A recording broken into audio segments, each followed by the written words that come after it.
Pinilit lang daw tumestigo ni na Senator Rodante Marcoleta at dating Congressman Mike Defensor si Orly Guteza kaugnay ng flood control scandal. Ang dahilan, para raw idiin si dating House Speaker Martin Romualdez. Nasa frontline ng balitang yan, si Ian Suyu.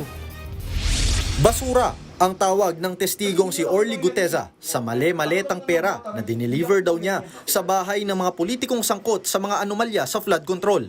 Sabi niya yan noon na ibinabasura na niya ngayon. Sa bagong sinumpaang salaysay, sinabi ni Guteza na pinilit siya ni na Senator Rodante Marcoleta at dating Congressman Mike Defensor na magbigay ng testimonya laban kay dating House Speaker Martin Romualdez. Noong September 24, 2025, dinala siya sa isang Japanese restaurant malapit sa Senado. Doon daw niya nakita si Defensor at ang manugang nitong si Mark. Pagdating ni Senator Marcoleta, mabasa niya at siya ang magdesisyon kung pwede. Sabi niya, hindi at pilit na sinabi niya, sulat lang natin si Sendante. Sa takot ko, sabi ko, sige sir. Agad inutusan niya si Mark na kunin ang laptop para isulat ang kagustuhan niya.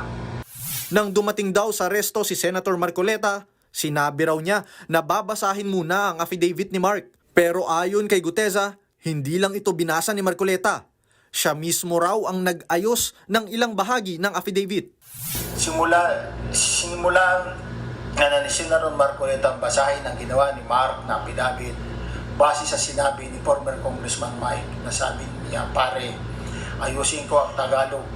Doon mismo sa harap ko, inaayos ni Senator Marcoleta ang affidavit na yun. At sabi ni former Congressman Mike Defensor, si Mark kasi di marunong mag-Tagalog. Ayon pa kay Guteza, narinig niyang sinabi ni Defensor na ang kanyang gawa-gawang affidavit ang missing link para maiugnay si Romualdez sa delivery ng mali-maletang pera. Ito na yung missing link na hinahanap natin kasi puro sila Saltico at ikaw lang ang makapagbabanggit kay former Speaker Martin na di-deliver ng pera. Sa salaysay pa ni Guteza, ayaw daw niyang sumunod dahil alam niyang hindi totoo ang ilang detalye. Pero napilitan daw siya dahil takot at dahil sa pangakong cash at educational scholarship para sa kanyang mga anak. Ang sabi pa raw ni Defensor kay Marcoleta, Pari, 150 million lang masaya na tayo. kinabukasan, September 25, naging surprise witness si Guteza sa Senate Blue Ribbon Committee. Matatanda ang inamin noon ni Marcoleta na nakipagkita siya sa restaurant kina Defensor at Guteza at inamin din niyang nabasa na niya noon ang draft ng testimonya. Nung basahin ni Guteza ang affidavit, napagalitan pa raw siya ni Marcoleta. Napagalitan pa ako ni Senator Marcoleta kasi nag-adlib ako. At ang sabi niya, sundan lang ang nakasulat. Matapos daw ang hearing, September 27 na siya kinontak ng opisina ni Marcoleta at ibibigay raw ang kontak ni dating COMELEC Commissioner Attorney Rowena Guanzon para ayusin ulit ang affidavit. Pero hindi raw pumayag si Guteza. Matatanda ang noong araw na yan, ginisa ng Senado ang affidavit ni Guteza dahil sa notaryo nito. Hindi malinaw sa ngayon kung nasaan si Guteza, pero ang bagong affidavit ay galing kay Attorney Melvin Kalimag na siyang nagnotaryo. Pinirmahan daw ito noong August 13 sa isang hotel sa Ortigas. Wala pang bagong pahayag si Senator Marcoleta at Defensor na parehong nakakulong sa kasong plunder. Pero ang sabi ng abogado ni Defensor na si Attorney Ferdinand Topacio, this is nothing new. It does not come as a surprise. At magre-recant yung mga yan. This is part of the harassment and intimidation. This has become a pattern under the present administration. samantala, inalmahan naman ni Attorney Guanzon ang pagdawit sa kanya. Dinamay mo pa ako. Isipin mo na lang. With my status as a retired COMELEC commissioner and a former COA commissioner, law practice for 25 years, and you see my law practice was really focused on women's rights.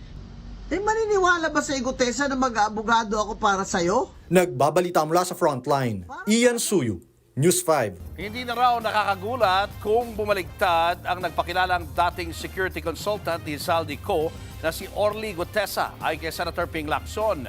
Gitya noon pa man daw ay tinuturuan na ito ni Senator Rodante Marcoleta sa Blue Ribbon hearings. Nasa frontline ng balitang yan si May Ann Los Baños. Noon pa man nababahira na ng pagdududa ang biglaang paglutang ni Orly Regala Guteza sa pagdinig ng Senate Blue Ribbon Committee.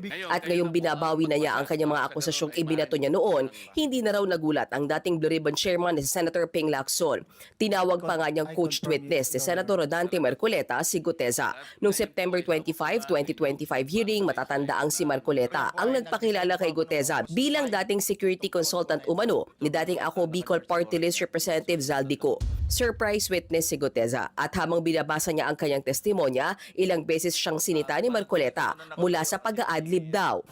Ito yung box ng pera na pinag-uusapan natin sa kasalukuyan. Mr. Gutesa, mag-stick ka lang sa binabasa mo. Huwag ka nang nag-a-adlib. Kung ano yung nandito, basahin mo lang. Yes, Your Honor. Sinita rin ang mga hindi raw nababasa na parte ng testimonya.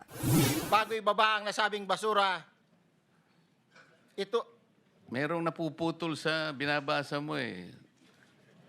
Huwag kang magmadali. Huwag kang magmadali. naputol na. Ulitin mo yung paragraph 20. Tumayo pa nga si Marcoleta, lumapit kay Guteza at iniabot ang papel na hawak niya. Ang pasabog ng surprise witness, nag-deliver daw siya ng mali-maletang pera, aka basura, kina Zaldico, dating Congressman Eric Yap at dating House Speaker Martin Romualdez. Bawat malita ay may lamang humigit kumulang 48 million pesos. Ang bawat malita ay may push-it na nakadikit na nakasaad kung magkano ang laman ng bawat malita. Tuwing may duty detail sa basura, may pumupunta na tao na magde-deliver ng basura at nire-receive ni John Paul Estrada at Mark Tiksay. Matapos ang mga revelasyong yan sa Blue Ribbon Committee, bigla na lang nawalang parang bula si Guteza.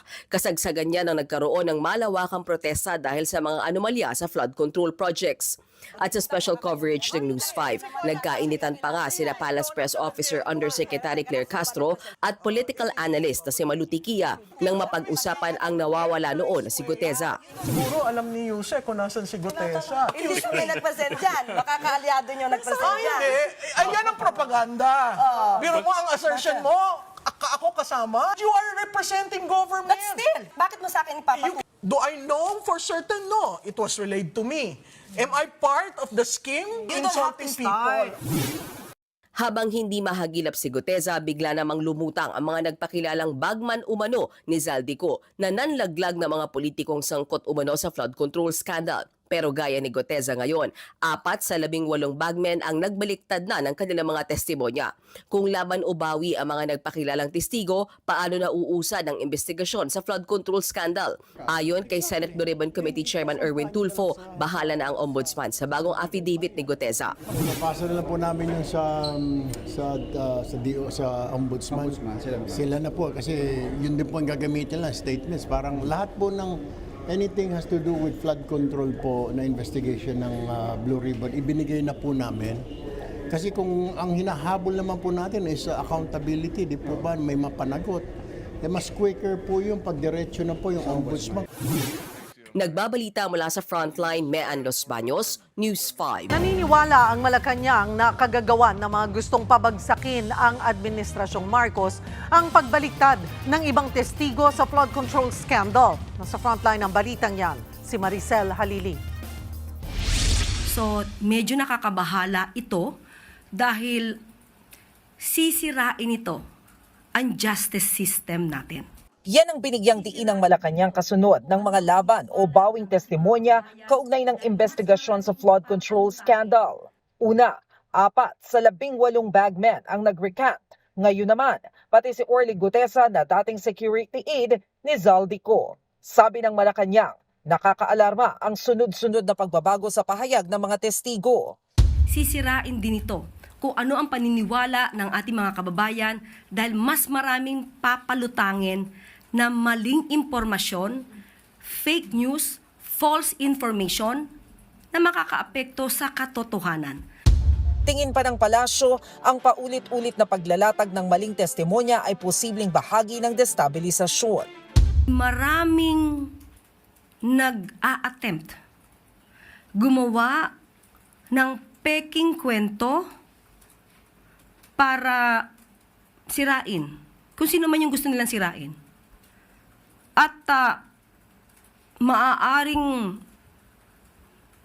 isa sa mga reasons nito ay destabilization. Merong nagmamanipula, di umano. Nakarating na raw kay Pangulong Bongbong Marcos ang balita tungkol kay Gutesa pero hindi na raw ito nagbigay ng reaksyon. Ang gusto lang naman daw ng Pangulo, masunod ang nakasaad sa batas. Panawagan ng Malacanang. Huwag tayo marahuyo, huwag tayong magpa-entice sa mga ino-offer na pera para lang manira ng taong maaaring inosente o maaaring walang kinalaman sa mga gagawin yung akusasyon. Patuloy rin nilang hinihikayat ang mga taong may totoong alam na makipagtulungan sa gobyerno para mapanagot ang mga nasa likod ng pagnanakaw sa perang nakalaan para sa flood control projects. Nagbabalita mula sa Frontline, Maricel Halili, News 5. Kumpiyansa ang ombudsman, nagugulong pa rin ang kaso laban kay dating Speaker Martin Romualdez kaugnay sa flood control scandal sa kabila ng pagbawi ni Orly Gutesa ng kanyang testimonya. Ang kapo naman ni Romualdez muling giniit na walang ebidensyang nagpapatunay na tumanggap siya ng mali-maletang pera. Nasa frontline ng balitang yan si Marian Enriquez. Tila hindi kawalan para sa Office of the Ombudsman ang pagbawi ni Orly Gutesa ng testimonya sa kaso ni dating House Speaker Martin Romualdez sa flood control scandal. Sa inilabas na pahayag ng Ombudsman, giniit nilang classic pressure tactic umano ang recantation. Hindi rin daw umiikot sa iisa o iilang testigo ang investigasyon. Meron pa raw silang 28 testigong nakahandang magbigay ng direktang kaalaman sa kaso ni Romualdez. Ayon pa sa Ombudsman, mga uniformado at aktibo pa rin sa serbisyo ang mga testigo, kaya obligado raw ang mga ito na makipagtulungan.